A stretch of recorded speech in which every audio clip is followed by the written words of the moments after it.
हरियाणा की हर अपडेट के लिए बेल आइकन दबाएं और सब्सक्राइब करें STV हरियाणा न्यूज। नमस्कार, स्वागत है आपका। मैं हूं नंदिनी मिश्रा। आपके साथ बुलेटिन की शुरुआत करेंगे बड़ी खबर से। बड़ी खबर आपको बता दें, मुख्यमंत्री मनोहर लाल दिल्ली दौरे पर। आज दिल्ली में रहेंगे सीएम मनोहर लाल। मुख्यमंत्री मनोहर लाल दिल्ली दौरे पर हैं। आज कई केंद्रीय मंत्रियों के साथ मुख्यमंत्री मनोहर लाल मुलाकात करेंगे।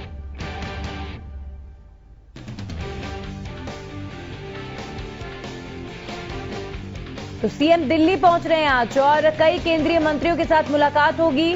कई मुद्दों पर बातचीत होगी। हरियाणा के विकास से लेकर कृषि आंदोलन, ये तमाम मुद्दे रह सकते हैं जिन पर मुख्यमंत्री बातचीत करेंगे केंद्रीय मंत्रियों के साथ।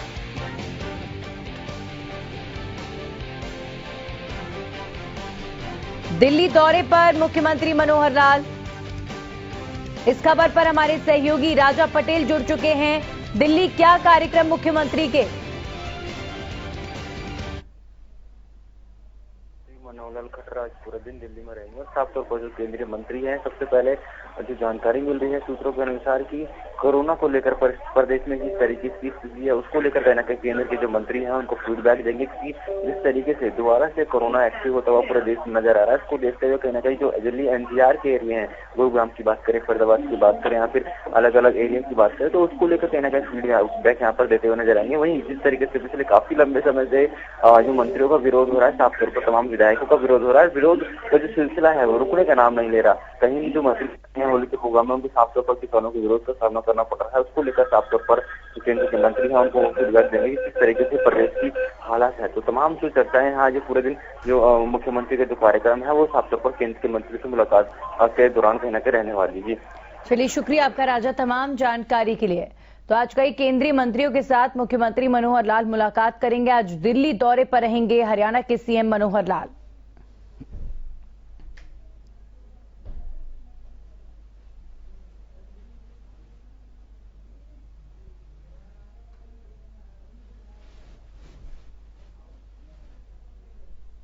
और अब रुक करेंगे एक और बड़ी खबर का, करनाल से। बड़ी खबर आपको बता दें, असंध में आज किसान महापंचायत होनी है। नई अनाज मंडी में महापंचायत का आयोजन किया गया है। राकेश टिकैत और गुरनाम चढ़ूनी महापंचायत में शामिल होंगे। किसान मोर्चा के अन्य नेता भी महापंचायत में शिरकत करेंगे।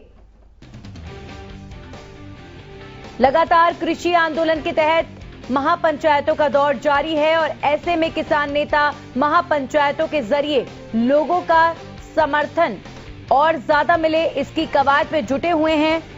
करनाल के असंध में आज महापंचायत का आयोजन किया गया है, जिसमें किसान नेता राकेश टिकैत और गुरनाम सिंह चढ़ूनी शामिल होंगे। असंध की नई अनाज मंडी में महापंचायत का आयोजन किया गया है। एक तरफ महापंचायतें लगातार जारी हैं, वहीं दूसरी तरफ कल कृषि आंदोलन को 4 महीने पूरे हो जाएंगे। ऐसे में भारत बंद का आह्वान किया गया है। किसानों की तरफ से भारत बंद का आह्वान किया गया है। अब देखने वाली बात होगी कि इसका कितना असर देखने को मिलता है। वहीं आज करनाल के असंध में नई अनाज मंडी में महापंचायत का आयोजन। लगातार कृषि कानून के विरोध में किसानों का आंदोलन जारी है।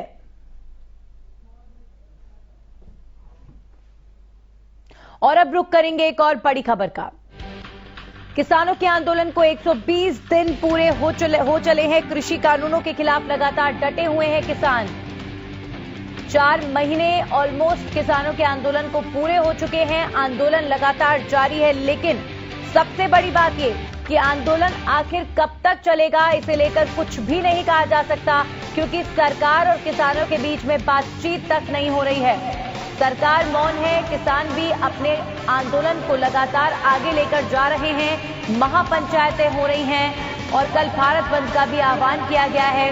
अब देखते हैं कि आगे इस आंदोलन में क्या होगा, क्योंकि 4 महीने आंदोलन को पूरे होने वाले हैं। कल किसान आंदोलन को 4 महीने पूरे हो जाएंगे। 4 महीने से लगातार अपने घरों से बाहर आंदोलन कर रहे हैं किसान और अब फसल कटाई का वक्त है। सरसों की फसल मंडियों में बेचनी है, गेहूं की फसल की कटाई होनी है, एक तरफ मौसम की मार भी किसानों के ऊपर इन दिनों पड़ती हुई नजर आई है, तो चारों तरफ परेशानियों के बीच आंदोलन को भी आगे बढ़ाना है। जाहिर तौर पर किसानों के लिए एक बड़ी चुनौती जरूर है, लेकिन इसके लिए भी किसान आपस में रणनीति बनाकर आंदोलन को भी आगे बढ़ा रहे हैं और अपने खेतों में फसल कटाई से लेकर मंडियों में बेचने तक की व्यवस्था किसान कर रहे हैं। सर्दी का सारा मौसम चला गया, अब गर्मियों की तैयारियां किसानों ने कर ली हैं, लेकिन आंदोलन कब तक चलेगा इसे लेकर कोई कुछ भी नहीं जानता, क्योंकि सरकार और किसानों के बीच में बातचीत नहीं हो रही है। 120 दिनों से लगातार किसानों का आंदोलन जारी है।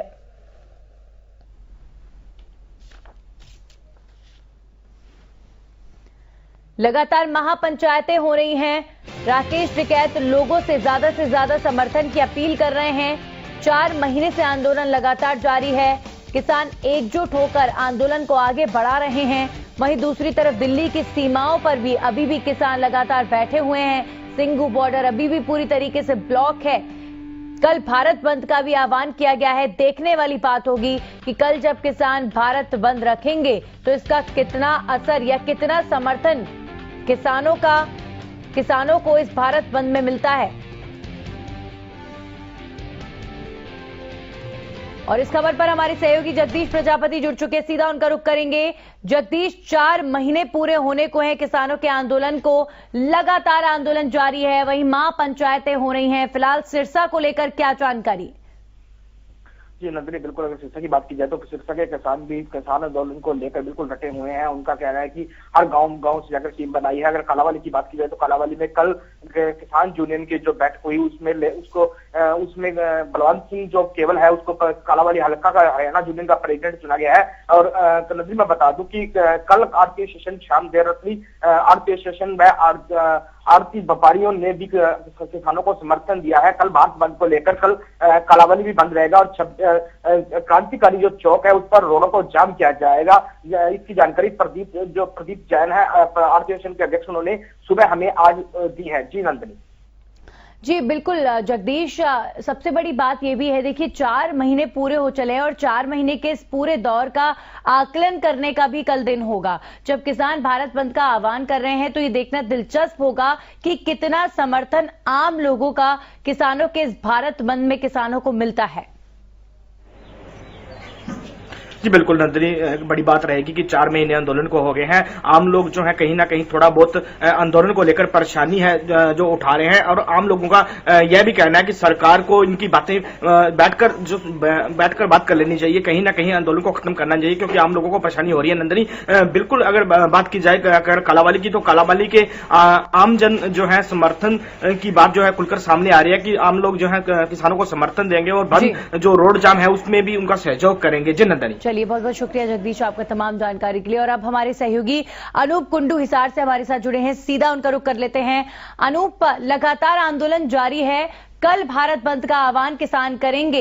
अभी फिलहाल हिसार में किस तरीके की तस्वीर किसान आंदोलन की नजर आ रही है इन दिनों?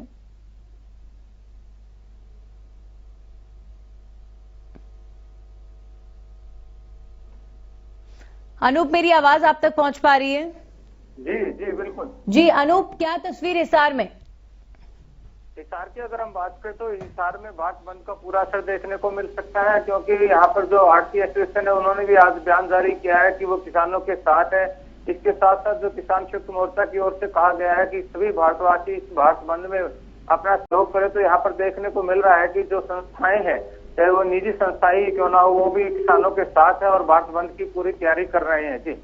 जी लगातार आंदोलन पिछले 4 महीने से जारी है। अनूप, अब किसानों को अपनी फसल को मंडियों में बेचना है, खेतों से फसल को काटना है, और ऐसे में कुछ स्थानों पर मौसम की मार पड़ती हुई भी नजर आई। बारिश की वजह से कई किसानों की फसलें खराब हुई। तो इतनी सारी परेशानियों के बीच क्या नजर आता है? किसान किस तरीके से खेतों को संभाल रहे हैं और आंदोलन को भी आगे लेकर जा रहे हैं? हाँ बिल्कुल, बड़ा वाजिब सवाल है नंदिनी जी। ओलावृष्टि से इलाके में बहुत सारी कल रात और परसों को जिस प्रकार से बारिश हुई है उसमें फसलें बर्बाद हुई है और खेतों में बड़ा सीजन चल रहा है कटाई का। लेकिन इसके बावजूद भी किसानों का ये कहना है कि ये तो मात्र कुछ क्षण की दिक्कतें हैं, अगर वो ये 3 कानून वापस नहीं हो तो उन्हें जिंदगी भर की दिक्कतें सहनी पड़ेंगी। तो वो इन छोटी छोटी दिक्कतों को अपनी परेशानी ना मान करके सबसे बड़ी परेशानी वो इन 3 कानूनों को मान रहे हैं, जिसको लेकर के वो आंदोलन कर रहे हैं। जी चलिए, बहुत बहुत शुक्रिया अनूप आपका भी हमारे साथ जुड़ने के लिए। तो जाहिर तौर पर पूरे देश की बात पर क्या भारत बंद का असर रहेगा यह भी नहीं कहा जा सकता, लेकिन हाँ हरियाणा में मिला जुला असर देखने को मिल सकता है। कल जब किसान भारत बंद कर रहे हैं तो दुकानदार, आमजन कितना समर्थन किसानों को देते हैं ये देखना दिलचस्प होगा। लगातार पिछले 4 महीने से किसान आंदोलन कर रहे हैं और सरकार अब मौन है।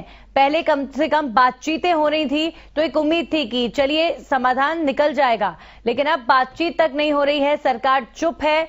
और ऐसे में किसानों की समस्या का हल कब तक होगा, कब तक किसान अपने घरों को छोड़कर इसी तरीके से आंदोलन करते रहेंगे, अपने आप में ये बड़ा सवाल है।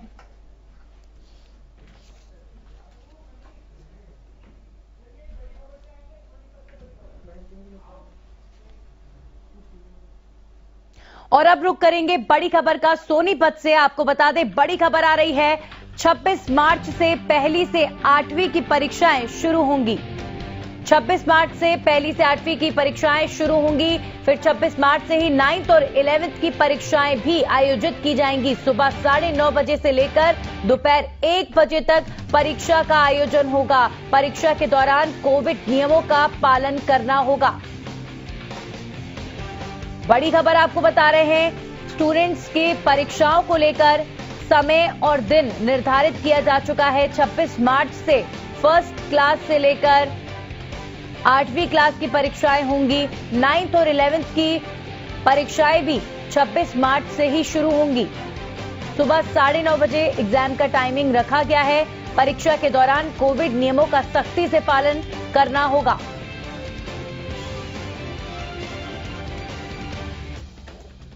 और इस खबर पर हमारे सहयोगी राम जुड़ चुके हैं सोनीपत से हमारे से।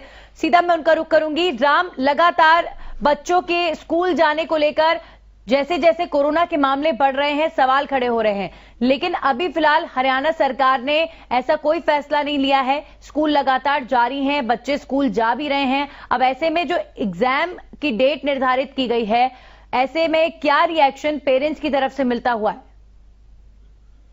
देखिए, जिस प्रकार से शिक्षा विभाग द्वारा फरमान जारी किया गया है और नोटिफिकेशन जारी किया गया है कि 26 मार्च से जो परीक्षाएं हैं वो शुरू कर दी जाएंगी और कोविड नियमों का जो पालन है वो करना होगा। हालांकि पहले से अलग अलग जो कक्षाएं हैं उनकी परीक्षाएं रहने वाली हैं और वहीं 9वीं से 11वीं तक की परीक्षाएं भी जो है 9वीं और 11वीं की परीक्षाएं भी 26 मार्च से ही शुरू होंगी।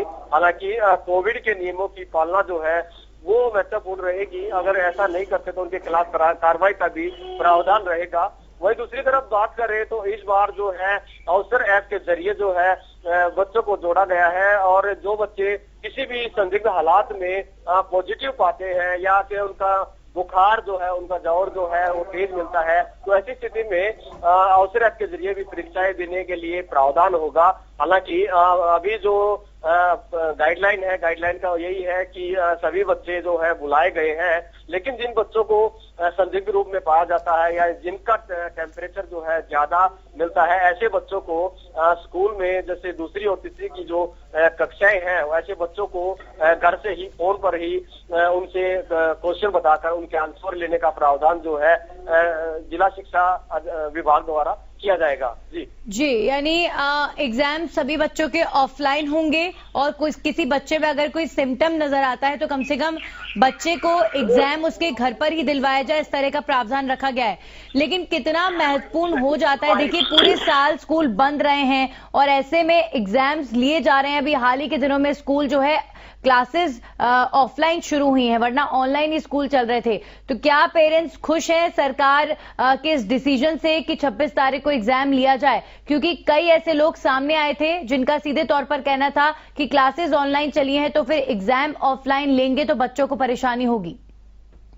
बिल्कुल, देखिए जिस प्रकार की बात आप आ रहे हैं, इस प्रकार की बातें जो है जनता के ध्यान से निकलकर जरूर आ रही हैं और सीधे तौर पर अभिभावक जो है ये कहते हुए नजर भी जरूर आ रहे हैं कि जिस प्रकार से लंबे समय से कोविड का कार्यकाल रहा है और इस कार्यकाल में जो कहीं ना कहीं जो लंबी परेशानी जो है न केवल हर वर्ग को झेली बल्कि बच्चों की पढ़ाई भी काफी प्रभावित रही। हालांकि एक बार फिर कोरोना दस्तक देना शुरू कर गया है और जिस प्रकार ऑनलाइन पढ़ाई की गई थी, अब दोबारा जो अभिभावक है ये डिमांड करते हुए जरूर नजर आ रहे हैं क्योंकि कोविड के मामले बढ़ जरूर रहे हैं और इसी के मद्देनजर ऑनलाइन के लिए भी कुछ अभिभावक जो है सहमति दे रहे हैं। लेकिन जिस प्रकार से कुछ समय पहले स्कूल खोले गए हैं, बच्चों का आवागमन जो है वो शुरू हुआ है, लेकिन जिस प्रकार से तैयारियों की अगर बात करें तो सुचारू रूप से काफी बच्चे ऐसे हैं जिनकी तैयारियां जो है पूरी तरह से दुरुस्त नहीं है और दुरुस्त न होने की वजह से परीक्षा में बैठने के बाद जो है अच्छे अंक जो है लाने की चलिए, बहुत बहुत शुक्रिया राम आपका तमाम जानकारी के लिए। तो तैयारियों को लेकर जरूर सवाल खड़े हुए, लेकिन वाकई वक्त ऐसा था कि इसमें सरकार की मजबूरी थी बच्चों को स्कूल जाने से रोकने की, और ऐसे में अब जब क्लासेस एक बार फिर से शुरू हुई हैं तो एग्जाम्स भी हो रहे हैं। अब देखते हैं कि बच्चों की परफॉर्मेंस किस तरीके की रहती है पिछले साल के कंपैरिजन। आगे बढ़ते हैं खबरों में और बात करेंगे कोरोना अपडेट की। बीते 24 घंटों में लगातार कोरोना का कहर बढ़ता हुआ प्रदेश में बीते 24 घंटे में 981 नए कोरोना पॉजिटिव केसेस सामने आए हैं। गुरुग्राम में 186 और अंबाला में 146 नए केसेस की पुष्टि हुई है। करनाल में 126 और पंचकुला में 95 नए मामलों की पुष्टि हुई है। कुरुक्षेत्र की बात करें तो 76 और यमुनानगर में 73 नए केसेस सामने आए हैं। एक दिन में कोरोना से 6 लोगों ने दम तोड़ा। एक दिन में 6 लोगों की जान चली गई। प्रदेश में अब तक 3110 मरीजों की कोरोना के चलते मौत हो चुकी है। हरियाणा में कुल 2,82,569 केसेस कोरोना के सामने आ चुके हैं। एक दिन में 389 मरीजों ने कोरोना को मात दी। अब तक 2,72,000 से ज्यादा मरीज कोरोना से ठीक हो चुके हैं।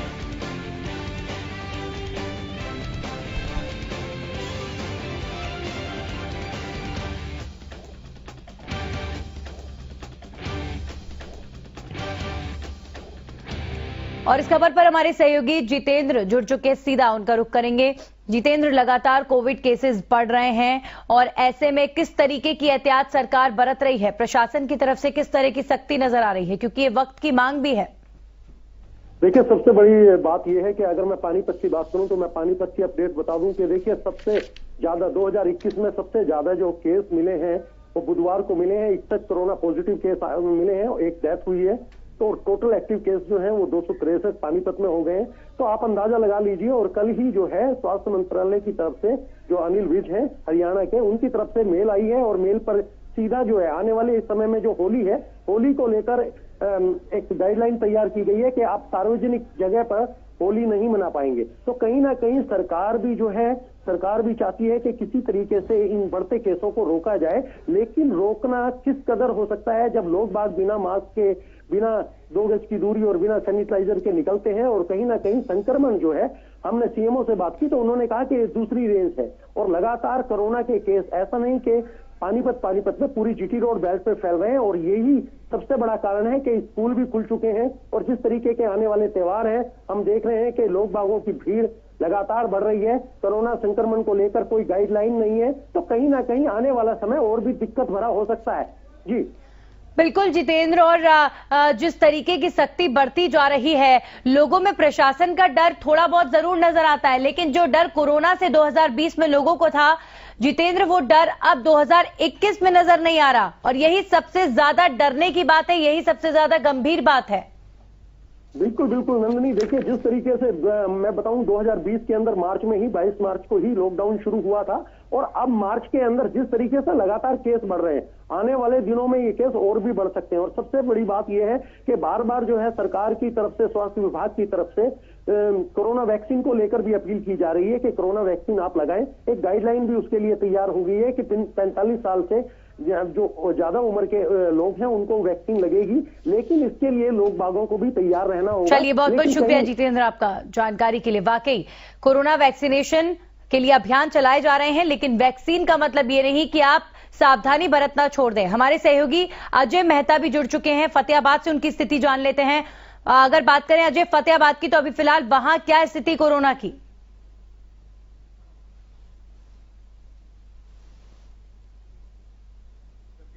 है बड़ा चिंता का विषय बना हुआ है। फतेहाबाद के अंदर जो है कोरोना के केसेस लगातार बढ़ते जा रहे हैं जी। इस वक्त जो है फतेहाबाद के अंदर 170 केस जो है एक्टिव हैं और लगातार केसों के अंदर जो वृद्धि हो रही है। नन्ही अभी जो कुछ ही देर पहले अभी जो हमारे पास एक रिपोर्ट स्वास्थ्य विभाग की तरफ से आई है, वहां देखने बड़ा हैरानीजनक बात है कि फतेहाबाद के जो लोग हैं वो भी जो है अभी इस तरफ ध्यान नहीं दे रहे हैं। अभी जो ताजा रिपोर्ट के अनुसार जो है कोरोना का जो अटैक है स्कूलों की तरफ लगातार बढ़ता जा रहा है। भट्टू एरिया के अंदर एक स्कूल में, निजी स्कूल के अंदर 12 बच्चे और दूसरे स्कूल का प्रिंसिपल जो है वो कोरोना पॉजिटिव मिले हैं।